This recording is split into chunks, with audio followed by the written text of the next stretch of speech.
sa tao dili matagna, adunay kalipay o kasakit, ug adunay mga pagsuway nga moabot nga makahugno sa kinabuhi sa usa ka tawo. Naay panahon nga ang kinabuhi dili patas, ug usahay masulti nato nga adunay malas ug adunay swerte nga moabot sa punto nga mawad-an tag paglaom. Apan dili tanan kasakit ug pagsuway makababag sa atong katungod nga magkinabuhing normal.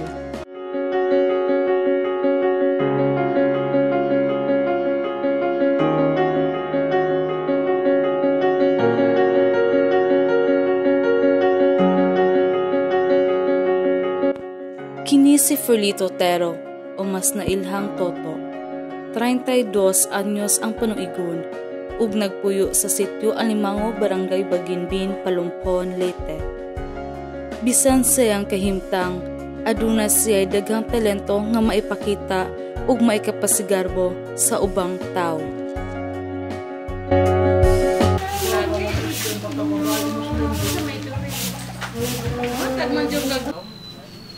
May raman po ang among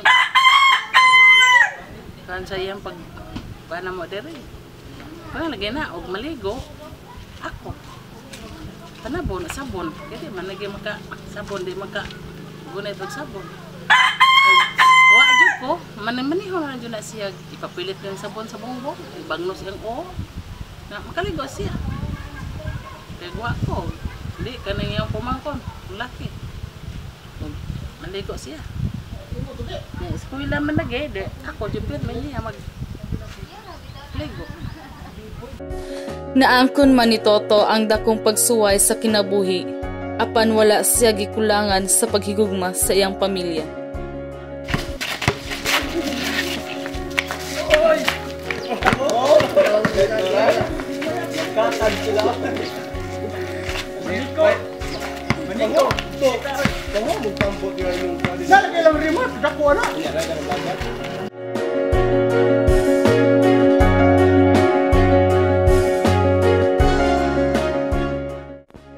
Ug sa pagsubang sa adlaw, laing higayon na usab ni Toto sa pagpakigpatok sa mabalud sa kinabuhi.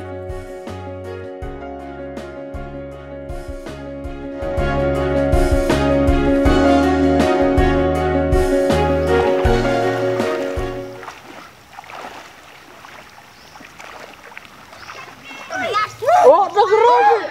Ano yun? Grabe! Butang yun nag-istorya na mo ng mga tao sa Limango.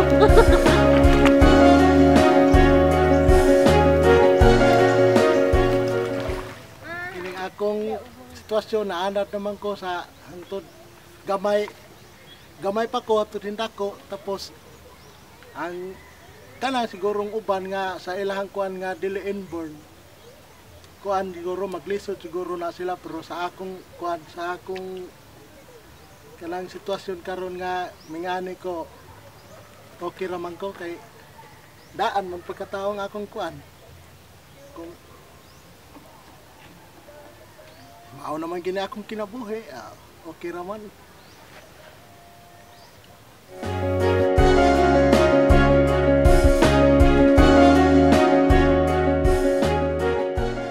Barkada na nakog mga estudyante.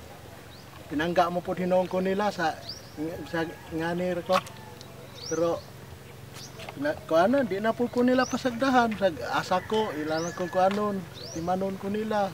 Parte ko ng mga kaon-kaon. Ila po kong kuanan. Wala kong kanang serban sa kuan ba.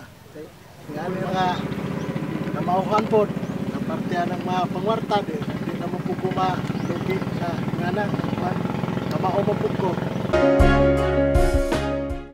Usa sa gihimong panginabuhian ni Toto ang pagpangayo og mga gubang butang sama sa flashlight nga gamiton sa pagpanagat. Dili lang pagpangayo og mga butang nga guba ang iyang namauhan. Kamao usab siya mobuhat sa mga imposibleng buhaton sa usa ka disabled person. Kini mao ang pagpanagat. So nanataron diri sa ilinggingan lang nga banwa. Muanhi jud si Kuya Toto every other day para lang jud mangisda.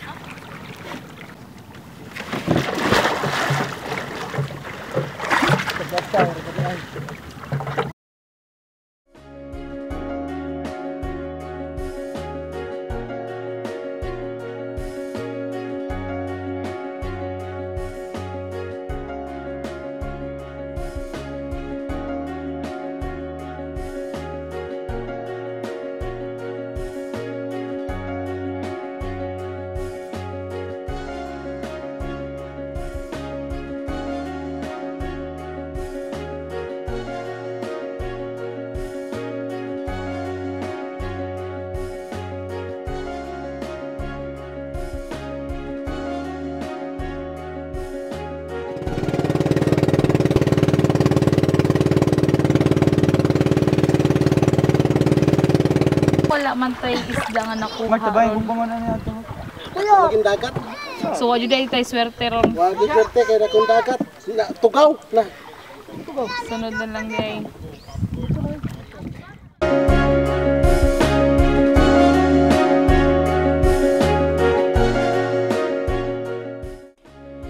Kamaupod siya mag-drawing ug magsuwat.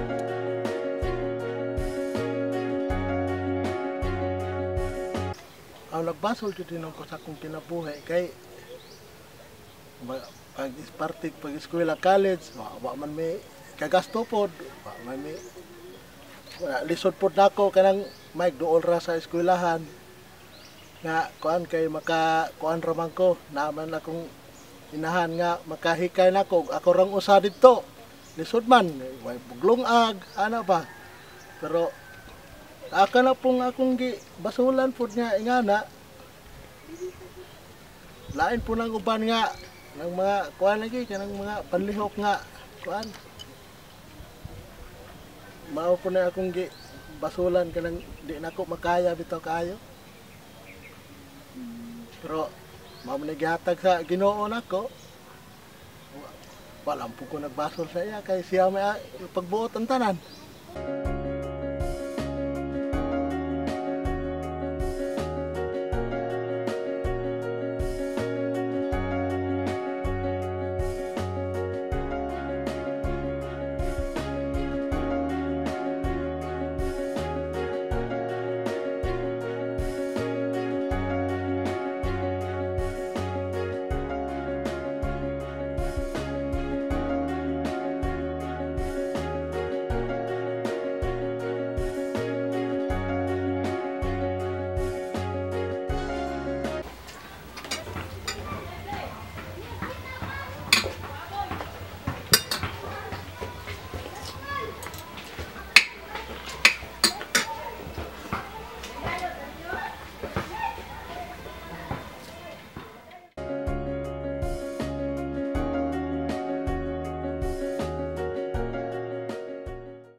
Kung ako normal pa ko, pagkatao, awa na minyo na ko ron.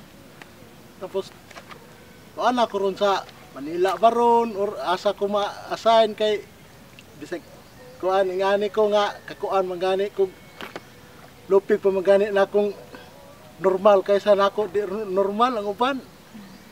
Kana po, samot na siguro ako'y manormal, kay, karapin ko, kwartahanan na nako.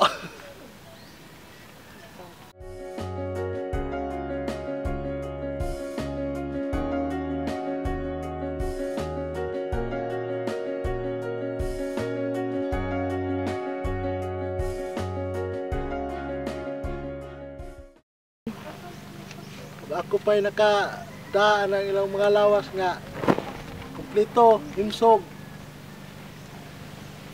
Ako di ko maglisod sa akong kaugalingon nga ingana kontra ng uban parte ingana nga himsog sila kumpleto ya sige lagtog, kaon, wala gapoy mahimo. Na mao na nga makaingon ko sa kung una-una ako pa'y na kumpleto. Bale, daghan ako rog babae. Oh.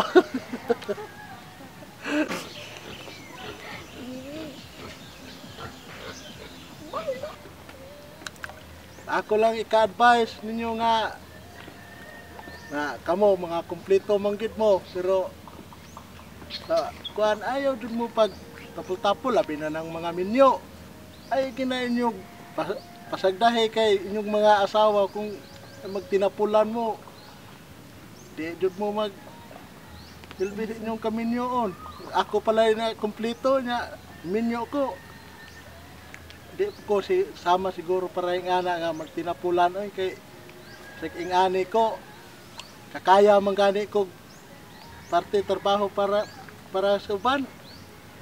Kamu pa baka nga kumpleto mo.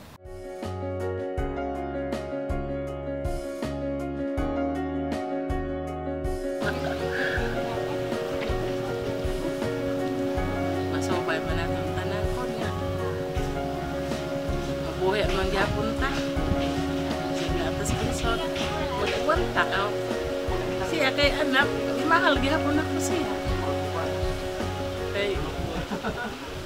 Ikwanta ko na lang. Bisan pa sa iyang kahimtang, kaya ni Toto nga mutanaw sa iyang paglantaw sa iyang kinabuhi, di lang usa ka sumpa, kundi usa ka grasya sa labawng makagagahom. Makaingon siya nga mas anaa kaniya ang tanang grasya sa Ginoo, tungod kay aduna siya mga lain-lain talento nga mulabaw pa sa usa ka normal nga tawo ang kaya niyang mabuhat. Iyang nasuta nga ang iyang kinabuhi puno og grasya.